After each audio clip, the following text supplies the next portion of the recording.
Bueno, pues bienvenidos. Para esta sesión tenemos preparada pues la meditación, la lectura acerca de la plaga de granizos.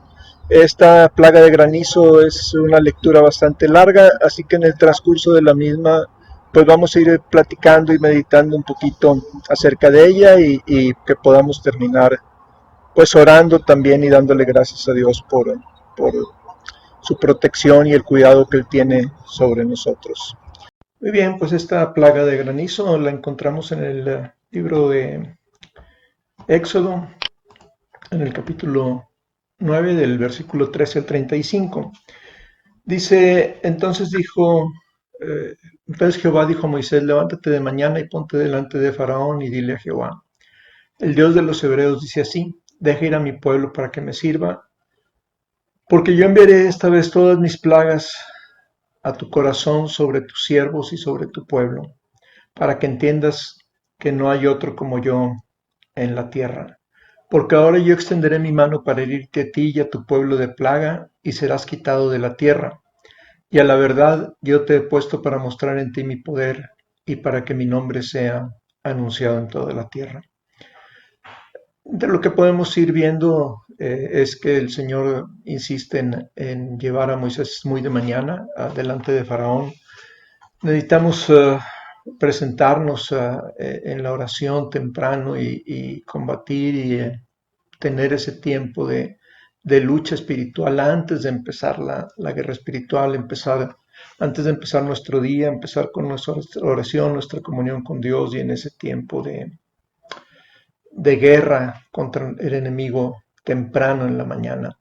Eh, Decirle al enemigo, hoy no te voy a servir. Toda esclavitud la someto a Dios y servir, buscar servir a Dios, escuchar a nuestras autoridades, a nuestros pastores. En esta ocasión, Dios se dirige a Faraón ya en palacio, ya no es en el río, ya no es a la persona, ya es al funcionario, al rey de Egipto, al gobernante, al director de toda la nación, y le dice, esta vez enviaré todas mis plagas a tu corazón, al corazón de Faraón y al corazón de Egipto. Ciertamente esta plaga fue una devastación impresionante, un golpe más sobre ya la muy golpeada economía y situación del pueblo de Egipto. El objetivo de estas plagas ya vienen contra el mismo corazón de Faraón, dice, y contra tus siervos y sobre tu pueblo.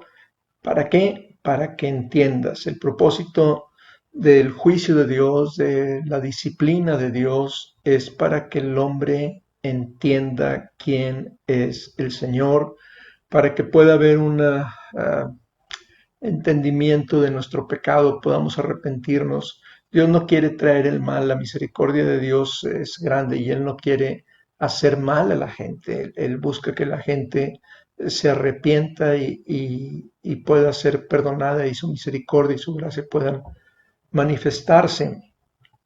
Dice el versículo 16, a veces es un versículo mal entendido, dice yo te he puesto para mostrar en ti mi poder, como si eh, fuera algo, ya un juicio de Dios sobre Faraón anticipado. Y no, Dios escogió a Faraón precisamente por el corazón de Faraón, porque él era un hombre obstinado, un hombre de corazón duro, un hombre que Dios sabía de antemano, obviamente, la situación, pero no porque no tuviera oportunidad de cambiar, sino precisamente porque no iba a cambiar. Por eso Dios lo puso a él en ese puesto después de otros faraones que ya había habido en la tierra. Luego continúa diciendo, Dios le dice a Faraón, o por medio de Moisés, todavía te ensoberbeces contra mi pueblo para no dejarlos ir. He aquí que mañana a estas horas yo haré llover granizo muy pesado, el cual nunca hubo en Egipto desde el día que se fundó hasta ahora. Envía pues a recoger tu ganado y todo lo que tienes en el campo, porque todo hombre o animal que se halla en el campo y no se ha recogido a casa, el granizo caerá sobre él y morirá. De los siervos de Faraón, el que tuvo temor de la palabra de Jehová, hizo huir sus criados y su ganado a casa. Mas el que no puso en su corazón la palabra de Jehová, dejó sus criados y sus ganados en el campo. La misericordia de Dios aún sobre la gente que no es creyente aún se extiende sobre toda la gente, pero la gente que teme a Dios, que teme a su juicio, que tiene temor de Dios, aunque no haya entregado su corazón a Dios y no tenga la salvación de su alma, pero aún por el temor de Dios, Dios extiende su misericordia sobre ellos en la tierra.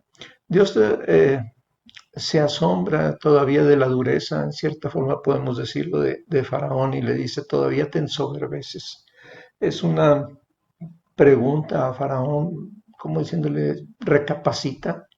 Todavía tienes esa situación en tu vida, en tu corazón, recapacita y haz lo que tienes que hacer para que deje de venir el castigo sobre ti. La hora del castigo se señala muy puntualmente, mañana a estas horas, o sea, no dice Dios mañana en algún hora del día, entre las 24 horas va a suceder. Le dice mañana a esta hora. ¿Por qué? Porque Dios está trayendo una advertencia. Dios está advirtiendo a Faraón y a su pueblo acerca de lo que va a suceder. Le da la advertencia y la recomendación. Va a llover granizo sobre todo el pueblo, granizo muy pesado. Recoge tu ganado. Le dice todo el hombre, todo animal que se haya en el campo y no se haya recogido a casa, va a morir. Dice el versículo 20 y 21 que de los siervos de Faraón, el que tuvo temor, pues se cuidó, y el que no, pues dejó sus criados y sus ganados en el campo. En estos tiempos estamos viviendo esa crisis en donde se nos llama a tener un alejamiento social. Y bueno, pues en cierta forma el que es obstinado y dice a mí no me va a pasar nada, yo voy a salir como quiera, pues se arriesga y pone en riesgo su propia vida y la vida de su familia. Y el que tiene temor de la situación, el que tiene un temor sano de la situación que estamos viviendo, pues se cuida un poco más o es un poco más precavido en su forma de vida y se queda en casa en lugares más aislados. Pero bueno, el tema de que esta plaga sigue diciendo el versículo 22, Jehová dijo a Moisés, extiende tu mano hacia el cielo para que venga granizo en toda la tierra de Egipto sobre los hombres y sobre las bestias y sobre toda la hierba del campo en el país de Egipto. Y Moisés extendió su vara hacia el cielo y Jehová hizo tronar y granizar y el fuego se descargó sobre la tierra y Jehová hizo llover granizo sobre la tierra de Egipto. Hubo pues granizo y fuego mezclado con el granizo, tan grande cual nunca hubo en toda la tierra de Egipto desde que fue habitada. Y aquel granizo hirió en toda la tierra de Egipto todo lo que estaba en el campo, así hombres como bestias. Asimismo destrozó el granizo toda la hierba del campo y desgajó todos los árboles del país. Solamente en la tierra de Gosén, donde estaban los hijos de Israel, no hubo granizo. Dios cumple sus palabras. Dios le dijo a Faraón, mañana a esta hora va a suceder esto y sucedió. Tenemos promesas y hay profecías acerca de lo que Dios todavía va a hacer y, y tenemos tiempo de arrepentirnos y de entender la palabra de Dios, de buscar, estudiar y congregarnos y entender lo que Dios está diciendo para nuestro bien, para salvar nuestra alma, para salvar a nuestra familia. Pero el hombre muchas veces es obstinado y necio y dice, eso no me va a suceder a mí, no va a pasar en mi tiempo. Bueno, pues esta situación sucedió cuando Dios dijo que iba a suceder. Dios es justo y no va a dejar al culpable sin castigo. Hoy hay oportunidad de arrepentirse. Cuando el juicio ya viene, cuando el juicio es decretado, se sufren las consecuencias. Hoy hay tiempo de que te arrepientas de tu pecado, de tu vida de pecado y le entregues tu corazón a Dios antes de que mueras y te presentes ante el juez. Una vez que nos presentemos ante el juez justo, ya no hay forma de arrepentimiento, ya no hay manera de arrepentirnos ahí. El tiempo de arrepentimiento es ahora mientras estamos vivos y entendemos nuestra obstinación y nuestra tendencia a pecar y a ser el mal. Dios hace diferencia otra vez entre los hijos de Israel y el resto de la tierra de Egipto. Esta plaga fue un golpe demoledor para Egipto. Los egipcios ya no contaban con pescado para su alimentación debido a la plaga de granizo, de sangre. La plaga de ganado había matado a muchos, la mayoría de los animales de ganado. Los que todavía quedaban después de la tormenta de granizo, pues sucumbieron a esta. Y así que los egipcios habían perdido prácticamente toda su fuente de alimentación de carne, de leche. Sin embargo, todas las deidades con representación de toros y vacas no habían podido hacer nada. Sigue diciendo el versículo 27. Entonces Faraón mandó llamar a Moisés y a Aarón y les dijo: he pecado esta vez. Jehová es justo y yo mi pueblo impíos. Orad a Jehová para que cesen los truenos de Dios y el granizo, y yo os dejaré ir, y no os detendréis más. Y le respondió Moisés: tan pronto salga yo de la ciudad, extenderé mis manos a Jehová, y los truenos cesarán, y no habrá más granizo, para que sepas que de Jehová es la tierra. Pero yo sé que ni tú ni tus siervos temerán todavía la presencia de Jehová Dios. El lino, pues, y la cebada fueron destrozados, porque la cebada estaba ya espigada, y el lino en caña, mas el trigo y el centeno no fueron destrozados, porque eran tardíos. Dios siempre deja algo de provisión para la gente, aun cuando no se arrepientan, aun cuando sigan en su vida diaria. Dios siempre va a dejar provisión. Señor Jesucristo les decía a sus discípulos: no busquen los bienes de este mundo. Dios tiene cuidado aún de las aves y de las flores en el campo, aunque no trabajan y no hacen nada. Dios las viste, Dios las alimenta. Que Dios tiene cuidado de la gente. El alimento va a llegar a tu vida, el alimento, la provisión va a llegar a nuestra vida. Quizá no llegue abundancia, pero el sustento necesario no va a faltar en el hogar. Dios cuida de que la gente sobreviva de una manera o de otra. Él es proveedor, es el Dios que provee. Eh, Gosén mismo no sufrió ningún daño y para que una vez también que todas las cosas que había en Gosén, el trigo y el centeno y la cebada y el lino y lo que el pueblo de Israel cultivaba en toda esa región de Gosén donde estaba todo el pueblo de Israel, cuando el pueblo salió, esa tierra quedó sin tocar y de ahí pues hubo también mucha forma de alimentación para el pueblo de Egipto que quedó. Faraón reconoce el trato de Dios con él y reconoce su pecado y reconoce que Dios es justo y él no.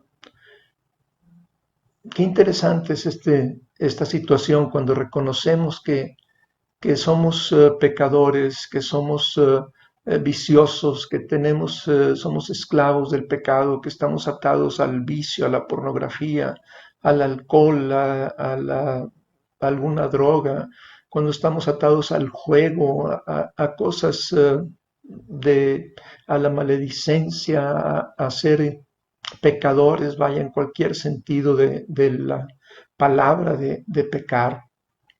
Y lo reconocemos en nuestro corazón y reconocemos que Dios es justo. Y oramos a Dios para que deje de venir esa situación. O pedimos oración para que esa situación en la que Dios está tratando con nosotros sea quitada. Y dice, oren al Señor, que quite los truenos y entonces yo los dejaré ir.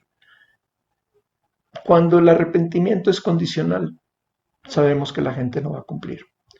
Sabemos que cuando decimos, si haces esto, yo voy a hacer, sabemos que la gente no va a cumplir. Todas esas cosas como las mandas y hacer cosas que Dios no nos ha pedido. Dios no busca esas cosas de nosotros. ¿Qué busca el Señor de nosotros? Arrepentimiento, nuestro corazón, nuestra entrega a Él, nuestro amor, el voltear a Él. Todo lo que hace Dios lo hace para llamar nuestra atención hacia Él. Dios tiene cuidado de nuestra vida. Versículo 33 dice que salido Moisés de la presencia de Faraón, fuera de la ciudad, extendió sus manos a Jehová, y cesaron los truenos y el granizo, y la lluvia no cayó más sobre la tierra. Y viendo Faraón que la lluvia había cesado, y el granizo y los truenos, se obstinó en pecar, y endurecieron su corazón, él y sus siervos. Y el corazón de Faraón se endureció, y no dejó ir a los hijos de Israel, como Jehová lo había dicho por medio de Moisés. Ya Dios sabía las situaciones que iban a suceder, ya Dios sabía, y Moisés mismo sabía que Faraón no iba a cumplir con su palabra. Sin embargo, Dios cumple su palabra. La oración del justo puede mucho, dice la palabra de Dios. Y Moisés oró. Una cosa interesante en esta situación, bueno, entre algunas de las cosas, primero es que esto ya no sucedió, Dios no siguió granizando hasta mañana, sino en ese momento, dice, la lluvia no cayó más sobre la tierra. Es algo instantáneo, algo impresionante, un milagro impresionante. Moisés sale en medio de esta granizada y ningún granizo tocó su cabeza. Moisés estaba en la presencia de Faraón, salió de la ciudad y extendió sus manos al Señor, dice, y cesaron los truenos. Entonces, ¿qué quiere decir esto? Que en todo el trayecto Moisés no llevaba un paraguas blindado encima de él para protegerse del granizo, simplemente pasó en medio del granizo y él y Aarón fueron protegidos. Sin embargo, Faraón se empeñó en pecar. Eh, estas plagas, o dentro del tema de las deidades que adoraban los egipcios, existía Nut, que era una deidad femenina de los cielos y del alma. Fue quizá la deidad más desacreditada por esta plaga, porque se le representa en el arte egipcio como su cuerpo arqueado sobre la tierra, su cuerpo pintado de estrellas, y es pues una deidad que cubre y protege, vamos a decir, a los egipcios. Esa es la representación que tiene. No nada más Nut, bueno, que fue la más desacreditada, también estaba el dios Chu, que era el dios del aire, era sostenedor del cielo. También Horus, que ya habíamos hablado de Horus, del halcón, una deidad poderosa. También originalmente era el dios del cielo y era pues el iniciador de la cultura egipcia, era identificado con el mismo faraón durante toda su vida.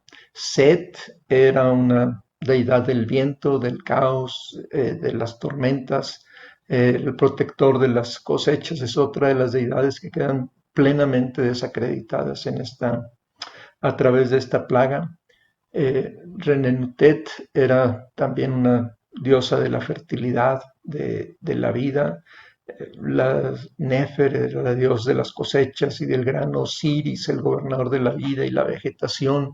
Todas las deidades egipcias no tuvieron poder sobre nada. Dios tiene control sobre el clima, Dios tiene control sobre las plantas. Entonces, pues como vemos, el enojarnos contra Dios no tiene sentido, nunca va a resultar en algo bueno para nosotros, nunca va a resultar en una bendición para nuestra vida. Siempre, pues, el mal lo vamos a traer hacia nosotros mismos. Normalmente o regularmente nos negamos a escuchar a Dios porque, pues, en nuestro corazón hay mucho egoísmo y nos impide escuchar la sabiduría y la bendición de Dios que Él quiere traer a nuestra vida. Entonces, pues te invito a orar. Padre, ayúdanos, Señor, a no ser rebeldes, a no tener un corazón rebelde a ti, Señor, que podamos obedecer y guardar nuestro corazón, Señor, de todo egoísmo, de toda maldad, de todo enojo, Señor, sobre todo contra ti, Señor, pero también contra nuestro prójimo. A ti damos todo el honor y toda la gloria, Padre, en el nombre de Jesucristo nuestro Señor. Amén. Amén. Pues les invito a que puedan acompañarnos en nuestra siguiente meditación.